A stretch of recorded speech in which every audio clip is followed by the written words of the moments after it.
Hi viewers, అందరికీ నమస్కారం. గాడిద స్త్రీల గురించి చెప్పిన 3 చెత్త విషయాలు. వినడానికి అసభ్యంగా ఉన్న ఇవి నిజాలు. ప్రతి ఒక్కరూ తప్పకుండా ఈ విషయాలు తెలుసుకోవాలి. గాడిద చెప్పిన ఈ మాటలు వినడం వలన మీ ఇంట్లో ఎప్పుడూ సుఖ సంతోషాలు నెలకొంటాయి, తెలివితేటలు పెరుగుతాయి, పేదరికం పోతుంది. ఫ్రెండ్స్, గాడిద చెప్పిన ఈ మాటలు వినే ముందు ఈ వీడియోకి ఒక లైక్ కొట్టడం మర్చిపోవద్దు. అదేవిధంగా మా ఛానల్ని కూడా సబ్స్క్రైబ్ చేసుకుని మాకు సపోర్ట్ చేయండి, ఎందుకంటే మాకు మీ సపోర్ట్ చాలా అవసరం. ఇక వీడియోలోకి వస్తే, ఒకసారి ఒక గాడిద మరణించింది. ఆ తరువాత ఆ గాడిద యమధర్మరాజు దగ్గరికి చేరింది. అప్పుడు యమధర్మరాజు గాడిదతో, ఓ గాడిద, నువ్వు గాడిదలాగా పుట్టి కూడా ఎప్పుడూ ఎవరిని బాధ పెట్టలేదు. ఎంతో కష్టపడ్డావు, నీ యజమాని విశ్వాసం ఉన్నావు. ఇంత విశ్వాసాన్ని మనుషులు కూడా చూపలేరు. నువ్వు చేసిన పనులు ఏమిటో సంతోషిస్తున్నాను. ఎవరైతే విశ్వాసంతో నీతి నిజాయితీతో ఉంటారో వారు నాకు చాలా ప్రియమైన వారు అవుతారు. నేను నీకు ఇంకొక అవకాశం ఇవ్వాలి అనుకుంటున్నాను. అదేమిటంటే, ఈ జన్మలో సర్వశ్రేష్టమైన మనిషి జన్మను నీకు ప్రసాదిస్తున్నాను. వెళ్ళు, భూలోకానికి వెళ్ళి భూలోకంలో ఉన్న అందాలను ఆస్వాదించు అని యమధర్మరాజు అంటాడు. ముఖంలో కొంచెం కూడా సంతోషం కనిపించలేదు. అప్పుడు యమధర్మరాజు, నేను నీకు మంచి శరీరాన్ని ఇస్తున్నాను, ఇటువంటి ముఖంలో నీ సంతోషం కనబడడం లేదు ఎందుకు అని అడుగుతాడు. అప్పుడు ఆ గాడిద యమధర్మరాజుతో ఇలా అంటుంది, యమధర్మరాజా, నేను మనిషిలాగా పుట్టి ఏం చేయాలి? మనుషులు తమ కార్యక్రమాలను ఎప్పుడో మర్చిపోయారు. స్త్రీలు పురుషులలో విపరీతమైన నీచ బుద్ధి పెరిగిపోయింది అని అంటుంది. అంతేకాదు, మనుషుల్ని చూస్తే నాకు అసభ్యం వేస్తుంది. నాకు అసలు మనిషిలాగా పుట్టాలని లేదు. నేను గాడిద అయ్యున్న ఇప్పుడు యమధర్మరాజు అంటాడు, ఓ గాడిద చెప్తున్న, ఇటువంటి సర్వశ్రేష్టమైన మానవ జన్మ పొందడం కోసం భూలోకంలో ఉన్న దేవతలు కూడా ఎదురు చూస్తూ ఉంటారు. కానీ నువ్వెందుకు మానవ జన్మ వద్దంటున్నావు? నువ్వు ఏం చూసావు? ఏం చూసి మానవ జన్మ వద్దంటున్నావు? మానవ జన్మ గురించి అంతలా ఎందుకు భయపడిపోతున్నావు అని అడుగుతాడు. అప్పుడు ఆ గాడిద, ఓ యమధర్మరాజా, నేను చెప్పే విషయాలను వింటే మీరు కూడా మనుషుల విషయంలో భయపడతారు, బాధపడతారు. భూలోకంలో మనుషులు మనుషుల్లాగా లేరు. భూలోకంలోని మనుషులు మేము స్త్రీలము పురుషులము అని కూడా మర్చిపోయారు. మనుషులు వారి బాధ్యతలను ఎప్పుడో మర్చిపోయారు. ఆ మనుషులను చూస్తే ఉంటే అన్నిటికంటే నీచమైన జన్మ మానవ జన్మ అనిపిస్తుంది. యమధర్మరాజా, మీరు కావాలి అంటే నన్ను వేరే ఏదో ఒక యోగిలోనికి పంపించండి, కానీ మనిషిలోనికి పంపించకండి. లేదంటే మళ్ళీ నన్ను గాడిదలాగే లోపలికి పంపించండి, అంతేకాని మనిషి జన్మ నాకు వద్దు అని గాడిద అంటుంది. అప్పుడు యమధర్మరాజు, ఓ గాడిద, నువ్వు మనుషులు చేసే ఏ పనులు చూసావో? ఎందుకు నువ్వు మనిషిలాగా జన్మించడానికి ఇంతలా భయపడిపోతున్నావు, బాధపడుతున్నావు అని అడుగుతాడు. అప్పుడు యమధర్మరాజు, మీకు తెలుసుకోవాలని కోరిక ఉంటే నేను చెప్తాను, వినండి. నేను చూసిన 3 సంఘటనలను చెప్తాను, వినండి. మొదటి సంఘటన ఏమిటి అంటే, ఒకసారి ఒక యువ పండితుడు కాశీలో విద్యను అభ్యసించడానికి వెళ్ళాడు. తాను 12 సంవత్సరాల పాటు విద్యా అభ్యాసం పూర్తి చేసి తిరిగి ఇంటికి వచ్చాడు. ఇంటికి వచ్చాక ఆ పండితుడు తన తండ్రితో ఇలా అంటాడు, నాన్నగారు, నేను వేదాంతాలు నేర్చుకున్నాను కాబట్టి మీరు నన్ను ఏదైనా ప్రశ్న అడగండి, నేను దానికి సమాధానం చెప్తాను అని అంటాడు. ఇప్పుడు ఆ యువ పండితుడు తండ్రి ఇలా అంటాడు, నువ్వు అన్నీ చదువుకొని వచ్చావు అని అంటున్నావు కాబట్టి నేను నీకు ఒక ప్రశ్న అడుగుతాను, దానికి సమాధానం చెప్పు అని పాపానికి తండ్రి ఎవరు అని అడుగుతాడు. అప్పుడు ఆ యువ పండితుడు ఆలోచనల్లో పడ్డాడు. పాపానికి ఈ విషయం నేను పుస్తకాలలో చదవలేదు, అసలు ఈ విషయం ఏ పుస్తకంలోనూ లేదు అని ఆలోచనల్లో పడ్డాడు. అలా అయినా సరే ఈ విషయం తెలుసుకోవాలి అని రాత్రంతా అనేక పుస్తకాలు చదివాడు. కానీ ఎన్ని పుస్తకాలు చదివినా సమాధానం దొరకలేదు. అడుగుతాడు, నేను పాపానికి తండ్రి పేరు తెలియడం లేదు, నువ్వు అంత దూరం వెళ్ళి చదువుకొని వచ్చాను అంటున్నావు. తండ్రి మాటలు విన్న ఇవాళ పండితుడు, మీరు ఏం చింతించకండి, నేను ఎలాగైనా పాపానికి తండ్రి ఎవరు పేరేమిటో తెలుసుకొని వస్తాను మళ్ళీ అని అంటాడు. కాశీకి బయలుదేరాడు. దారిలో అతనికి దాహం వేసింది. అక్కడికి వెళ్ళి ఒక ఇల్లు కనిపించింది. ఈ పండితుడు ఇంటి దగ్గరికి వెళ్ళి ఆ ఇంట్లో ఉన్న స్త్రీతో, అమ్మా, నేను చాలా దూరం నుండి వస్తున్నాను, నాకు దాహంగా ఉంది, కొంచెం మంచినీళ్లు ఇవ్వండి అని అడుగుతాడు. అప్పుడు ఆ స్త్రీ అతనికి కొన్ని నీళ్లు ఇస్తుంది. ఈ పండితుడు ఆ మంచినీళ్లు త్రాగిన తర్వాత, ఇవి ఎవరి ఇల్లు, ఎవరు అని అడుగుతాడు. అప్పుడు ఆ స్త్రీ, మీరు ఈ నీళ్లు అడిగినప్పుడు ఆ ప్రశ్న వేయాలి, ఈ నీళ్లు తాగే ముందు ఆ ప్రశ్న అడిగి ఉండాల్సింది అని అంటుంది.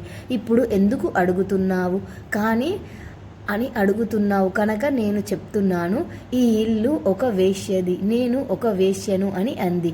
అది విన్న పండితుడు, అయ్యో, నేను ఎంత అపరాధం చేశాను, నేను ఒక వేశ్య ఇంట్లోని నీళ్లు తాగాను, పాపానికి తండ్రి పేరు వెతుక్కుంటూ వచ్చిన నేను ఇంకా పాపాత్ముడిని అయ్యాను అనుకుంటూ ఉండగానే ఇలా అంటుంది. ఇంతకీ మీరు ఎవరు, ఎక్కడికి వెళ్తున్నారు అని అడిగింది.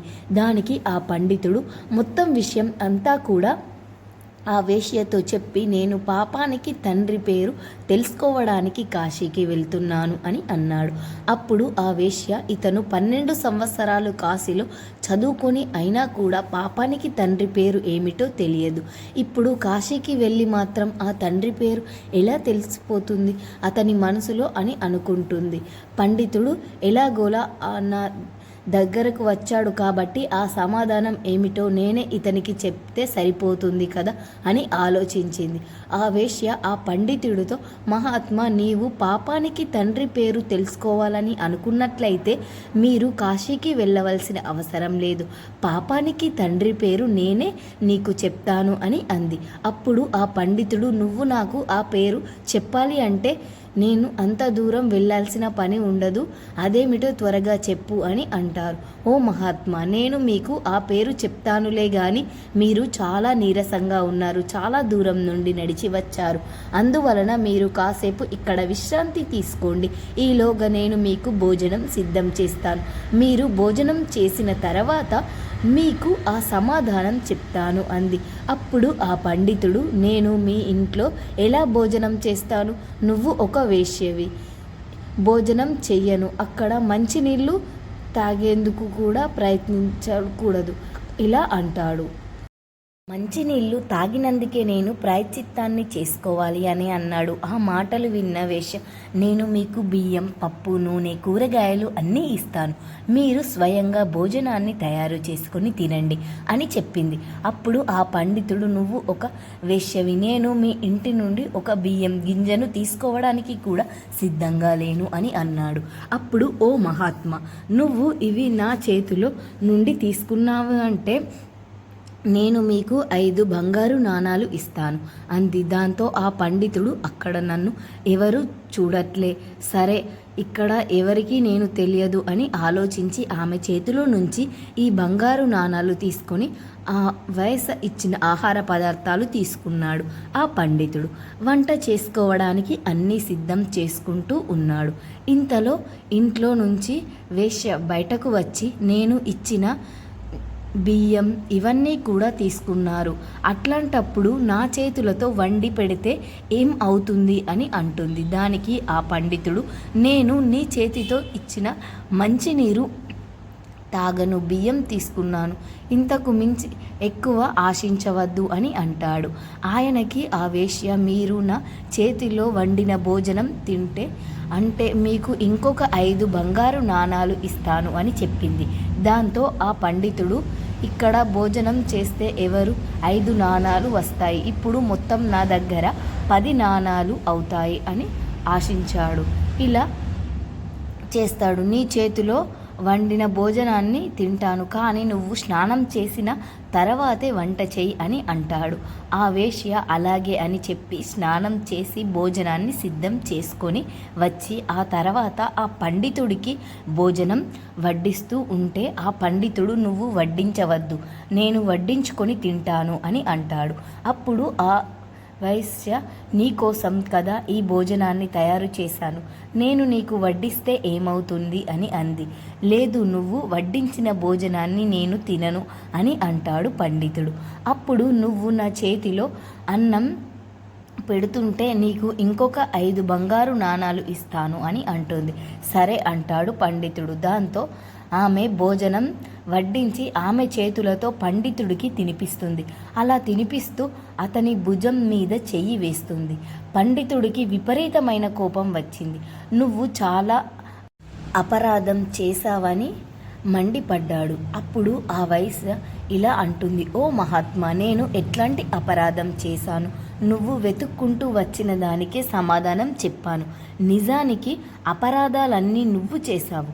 నువ్వు మా ఇంట్లో నీళ్లు తాగావు, భోజనం కోసం పదార్థాలు తీసుకున్నావు, మా ఇంట్లో భోజనాన్ని తిన్నావు, నా చేతులతో పెట్టిన భోజనాన్ని తిన్నావు, ఇంట్లో మీరు ఎట్లాంటి పనులు చేశారు కదా అని అంటుంది. ఇప్పుడు ఆ పండితుడు, నువ్వు చూపించిన ప్రేమ వల్లే ఇదంతా చేశాను అన్నాడు. దానికి వేశ్య, మీరు ఇంతలా నేను చూపించిన ప్రేమ వలన కాదు, నేను ఇచ్చిన బంగారు నాణాల మీద అని అంటుంది. భోజనం చేయడానికి సిద్ధపడ్డారు. చివరికి నా చేతులతో తినిపించడానికి కూడా ఒప్పుకున్నారు. ఇదే పాపానికి తండ్రి. నువ్వు లోభత్వంతో కూడుకొని పనులన్నీ చేశావు. నువ్వు ఏదైతే పాపాన్ని అని వెతుక్కుంటూ వెళ్తున్నావో అదే నువ్వు చేశావు అని అంది. ఆ మాటలు విన్న పండితుడు జ్ఞానంతో మూసుకుపోయిన కళ్ళు తెరుచుకున్నాయి. వెంటనే ఆ వేశ్య పాదాల మీద పడి, మీరు వేశ్య కాదు, మీరు నా గురువు. 12 సంవత్సరాలు నేను కాశీలో విద్యను అభ్యసించిన తర్వాత కూడా ఈ ప్రశ్నకు నాకు సమాధానం తెలియలేదు. కానీ మీరు నాకు ఒక్క క్షణంలో తెలియజేశారు. పాపానికి తండ్రి ఎవరు అని అర్థమైంది. పాపానికి తండ్రి లోభత్వం అన్నాడు పండితుడు. గతంలో గురి చేసిన పనులన్నీ కూడా శాస్త్ర విరుద్ధమే, అందువలనే ఇవన్నీ పాపాల కింద పరిగణింపబడుతున్నాయి అని వేశ్య బ్రాహ్మణుడికి చెప్పింది. గాడిద యమధర్మరాజుతో చెప్తుంది, అందువలనే ప్రభువు నాకు మానవజాతి అంటే నచ్చదు. స్త్రీ అయినా పురుషుడైనా లోభత్వానికి గురి అయితే ఎంత నీచమైన పని చేయడానికైనా సరే వెనుకాడరు. వారి స్వార్థం కోసం ఎవరినైనా సరే చంపడానికి కూడా సిద్ధపడుతూ ఉంటారు అని అంది. అంతేకాదు యమధర్మరాజా, నేను ఇప్పుడు 2వ సంఘటన గురించి కూడా చెప్తాను అని ఇలా చెప్పడం ప్రారంభించింది. మనుషులు తమ నీతి నిజాయితీలను వెంటనే మరిచిపోయారు. ధర్మం పైన వారు ఎప్పుడూ సిద్ధంగా నిలబడలేరు. ఎప్పుడైనా వారికి ఏదైనా మంచి వస్తువు అనిపించినా, అందమైన స్త్రీలు కనిపించినా, ధనం కనిపించినా వెంటనే వారు నీతి నియమాలు మరిచిపోతున్నారు. ఒక వ్యాపారి ఒక అద్భుతమైన కూతురు ఉండేది. ఆ వ్యాపారికి తన కూతురికి వివాహం చేయాలి అని అప్పుడు ఒక వ్యాపారి ఒక బ్రాహ్మణుడి దగ్గరికి వెళ్ళి, స్వామి, ఒక అందమైన రాజకుమారుణ్ణి చూపించండి, నా కూతురికి వివాహం చేయాలనుకుంటున్నాను అని చెప్పాడు. మీరు నా కూతురు యొక్క జాతకం చూసి చెప్పండి అని అంటాడు. ఇప్పుడు ఆ బ్రాహ్మణుడు ఇలా అంటాడు, మీ కూతురు యొక్క చూసి మాత్రమే నేను చెప్పగలను, మీ అమ్మాయిని తీసుకురండి లేదా నేను మీ ఇంటికి వస్తాను అని అంటాడు. అప్పుడు ఆ వ్యాపారి, స్వామి, మీరు మా ఇంట్లో అడుగు పెడితే మా పాపాలన్నీ పోతాయి, మీరు పవిత్రం అవుతుంది, కాబట్టి మీరే మా ఇంటికి రండి అని అంటాడు. మరుసటి రోజు ఉదయమే బ్రాహ్మణుడు ఆ వ్యాపారి ఇంటికి వెళ్ళాడు. బ్రాహ్మణుడు ఇంటికి రాగానే ఆ వ్యాపారి అతనికి సకల మర్యాదలు చేశాడు. ఆయనకు ఒక సింహాసనాన్ని వేసి కూర్చోపెట్టి తన కూతుర్ని రమ్మని పిలిచాడు. ఆమెను చూడగానే ఆ బ్రాహ్మణుడు ఆమెను ఆకర్షణీయుడు అయ్యాడు. దాంతో ఆయన మనసులో, ఇటువంటి అందమైన అమ్మాయి నాకు లభిస్తే నాకు అంతకంటే మేలేముంది, కాబట్టి ఈమెను నేనే చేసుకోవాలి, ఈమె నాకే దక్కాలి అని ఆలోచించి వెంటనే ఏడవడం ప్రారంభించాడు. ఇందులో ఆలోచించడం కోసం ఎందుకు ఏడుస్తున్నారు అని వ్యాపారి స్వామి మీరు ఎందుకు ఏడుస్తున్నారు అని అడిగాడు. అప్పుడు ఆ బ్రాహ్మణుడు వ్యాపారుణ్ణి పక్కకు తీసుకొని వెళ్ళి, మీ కూతురి జాతకం నేను చూశాను, అంతా ఏడిపే ఉంది, రేఖలేమీ లేవు. ఈ కన్య ఈ వంశాన్ని నాశనం చేస్తుంది. ఈమె ఏ ఇంట్లో అడుగు పెడుతుందో ఆ ఇంట్లో సర్వనాశనం అయిపోతుంది అని వ్యాపారుడికి ఈ మాటలు విన్నవించాడు. వ్యాపారుడు కంగారు పడ్డాడు. స్వామి దీనికి ఎటువంటి పరిహారం లేదా నా వంశం నాశనం కాకుండా ఏం చెయ్యాలి అని అడుగుతాడు. ఇలా అడగగానే దానికి ఆ బ్రాహ్మణుడు, నువ్వు నీ కుమారుడిని ఒక పెట్టెలో పెట్టి సాయంత్రం నదిలో వదిలివేయి, దానిపైన ఒక దీపాన్ని పెట్టు, మీ కులం రక్షిస్తుంది అని చెప్పి బ్రాహ్మణుడు అక్కడి నుండి వెళ్ళిపోయాడు.